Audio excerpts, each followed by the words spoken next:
Hey guys, I just wanted to take a couple of minutes and go over the Sig P938. Of course, all these weapons have been safety checked. They are empty. They do not have their magazines in them. They are clear.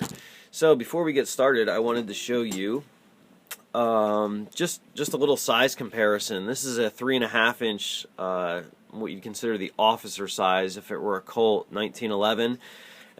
This is the Sig P938, which is kind of like a little teeny tiny version of it, and it weighs about, I don't know, I want to say probably a third as much.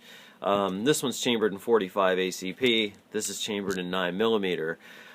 The 380 variant of this is actually even a little bit smaller. When I first saw this particular weapon, I actually kind of thought it was a little bit ugly when I saw it in print and when I saw it in video, but after playing with it and using it in person, I really like this gun. This is the, I don't know, the two-tone, they call it the Blackwood variant. It has Hogue, some really nice Hogue grips. You know, it's got the two-tone slide, which I'm not a fan of, but this is what my wife liked. It has the Sig tritium night sights. Again, I'm not a fan of night sights at all, but I can shoot these really well for some reason. So probably because they're outlined with white lines and I don't have to rely on the night sight, but it's really nice having them, you know, when I pull this out of the you know, out of my holster or whatever in the dark. So like I said, this is chambered in 9mm. It comes with a nice little stainless steel magazine. They do make magazines with an extended grip piece for the bottom. I actually don't have a problem shooting it without it. I shoot it just like I shoot any other 1911, which is basically a thumb over thumb. However, my pinky finger doesn't actually end up on anything. Now, they make one that has a pinky, and I bet that's pretty nice. I have yet to shoot one with it, so I really can't tell you. I would imagine that that would be a nice upgrade. It is a fully ramped barrel.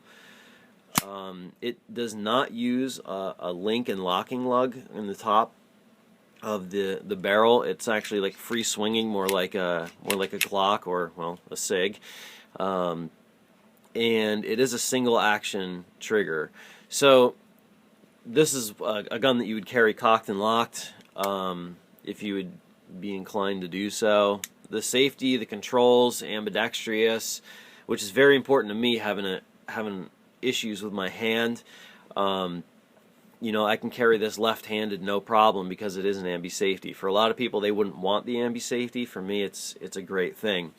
One of the best things about it is how deep and sharp this checkering is in the front. I really like to have a good hold on the front of the gun. I like to keep a lot of my pressure down low and be able to grip the gun up high, which will allow me to have good sight alignment. It is a 3-inch barrel with 4-inch sight plane. One of the big advantages that this has over a lot of the other small guns is that, for one, it's easy to cock, which, like I said, I have issues with my hand that keeps, you know, this gun has a 22, 23 pound recoil spring, and I have to, you know, I have to fight this, you know, to cock it. I'm used to it. I have adapted different ways to be able to do it easily, but you know, for like someone like my wife, or you know, my little sister wants to shoot this or something like that, or you know, in a panic, you want to be able to rack this gun fast and engage it if you're not carrying it cocked and locked.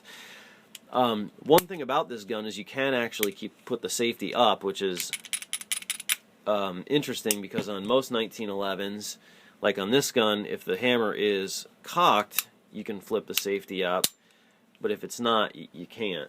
So that's just another added, you know, safety feature as opposed to the other guns in this class.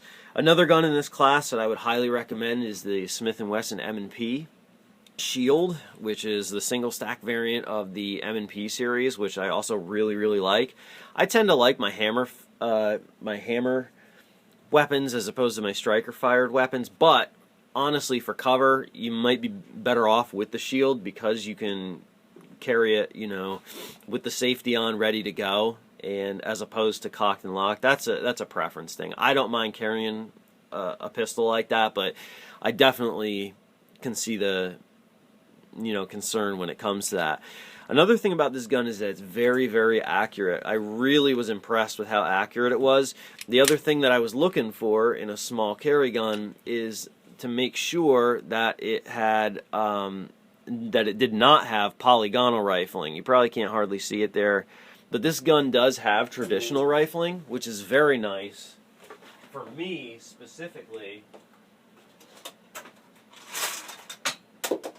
And the reason for that is that I like to shoot lead, and this gun will shoot lead rounds, which is very nice, as opposed to a Glock or something like that. The M&P also will shoot lead, but that was something that I wanted because I don't want a gun that I have to constantly feed defense rounds through. That's not what I got it for. I got it to shoot it, not to look at it. But I also got it to carry it, so I want it to be able to do both, and I want to be comfortable with it so that I know that I can hit what I'm aiming at. God forbid I'd ever need it. So one of the impressive things to me is that it will actually cycle my low-powered lead reloads, which are, my gosh, I want to say that they're they're 999 feet per second. So between 999 and 1001 averages at about 1,000 feet per second, 124 grain bullet, 1,000 feet per second. You know, it does like the heavier bullets I found, as opposed to like the 115s or something like that. It'll cycle them no problem, but it really likes these 124s because it'll kick that slide back.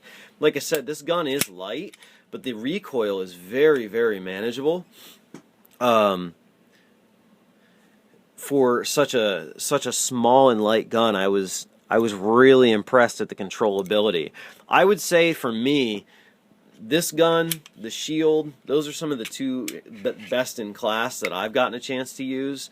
You can see it's a very similar frame design. It actually even uses the same kind of leaf spring system as a regular 1911. It uses the hammer and sear with a block that is interesting because, as you can see, it does not have a beaver tail grip safety.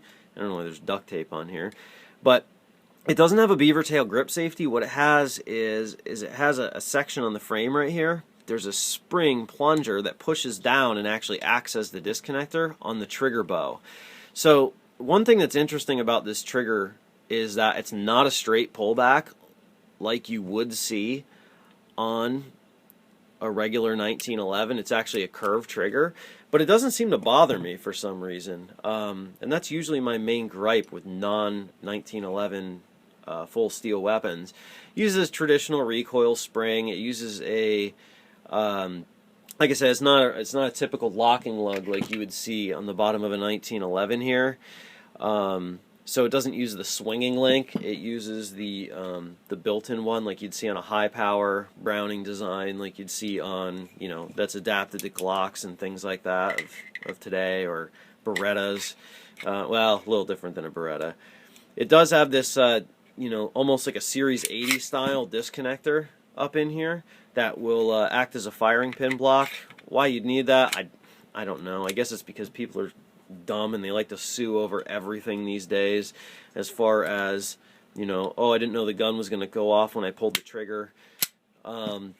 Essentially that's like a Series 80 feature.